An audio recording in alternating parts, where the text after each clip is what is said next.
भोपाल में स्कूलों की लापरवाही के कारण सैकड़ों छात्रों का भविष्य अधर में लटका हुआ है। दरअसल बोर्ड परीक्षा से पहले 11 सरकारी और निजी स्कूलों ने छात्रों की फीस जमा नहीं की। इसके चलते 582 छात्रों की परीक्षा पर संकट मंडरा रहा है।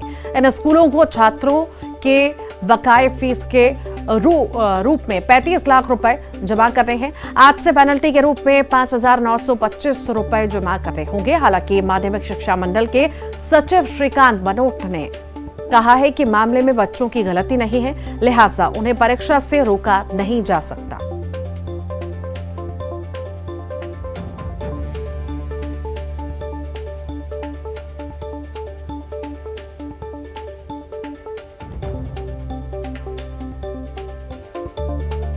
ये बड़ी खबर इस वक्त आपको बता रहे हैं। स्कूलों की लापरवाही के कारण सैकड़ों छात्रों का भविष्य अधर में लटका हुआ है। दरअसल बोर्ड परीक्षा से पहले 11 सरकारी और निजी स्कूलों ने छात्रों की फीस जमा नहीं की है।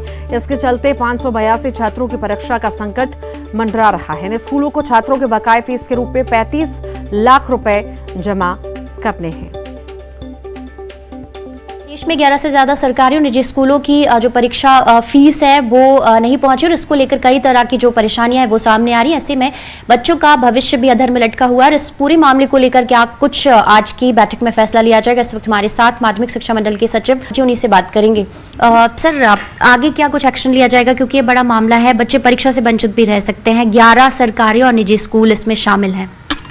नहीं, इसमें हम लोग बच्चों की इसमें कोई कसूर नहीं है, तो बच्चों इफेक्ट नहीं होंगे, वो हम लोग इंश्योर करा लेंगे। कल भी बैठक हुआ था जिसमें माननीय मंत्री भी थे, पीएस मैम भी थे, और उनको जो प्रिंसिपल्स की ये ड्यूटी थी वो टाइम पे जमा कराना, पे करने का, तो उनके अगेंस्ट कार्रवाई के लिए भी लिखा गया है। और क्योंकि जो प्रिलिमिनरी जो एविडेंस आया था कि उसमें किसी एक पर्टिकुलर कियोस्क को सभी लोगों ने पैसे दिया था, लेकिन वो कियोस्क वाले ने समय पे उसको पेमेंट नहीं।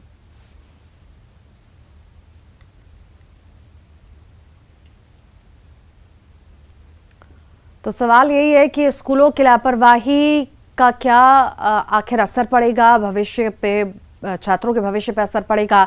और ज्यादा जानकारी के लिए रंजना हमारे साथ जुड़ गई हैं। रंजना, स्कूलों की लापरवाही के कारण सैकड़ों छात्रों का भविष्य अधर में लटका हुआ है, आखिर क्या प्रभाव पड़ेगा इससे, और जानकारी ज्यादा?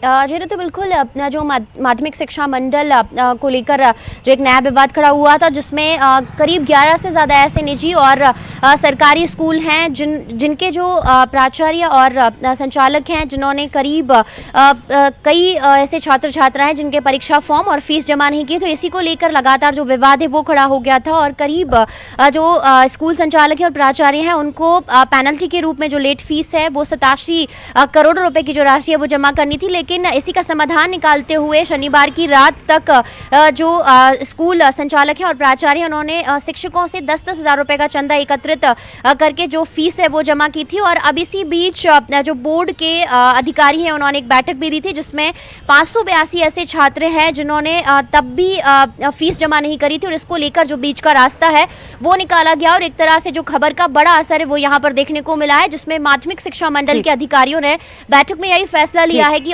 ऑनलाइन फॉर्म भरने की जो राशि है उसमें जो संशोधन है वो कर दिया गया है, और अब तारीख बढ़ा दी गई है। 4 दिसंबर तक जो फॉर्म है वो जमा किए जा सकेंगे, और जो पेनल्टी की राशि 5,925 रुपए थी उसको अब 2,000 रुपए कर दिया गया है। यानी छात्रों के हित में जो बड़ी राहत है, बड़ा फैसला है वो बोर्ड के अधिकारियों ने लिया है, ताकि जो बचे हुए स्टूडेंट्स हैं वो बोर्ड परीक्षाओं में बैठ सके और उनका जो भविष्य है वो अधर में ना लटके, और छात्रों के हित में ही बोर्ड के जो अधिकारी उन्होंने ये फैसला लिया है। बहुत शुक्रिया रंजना।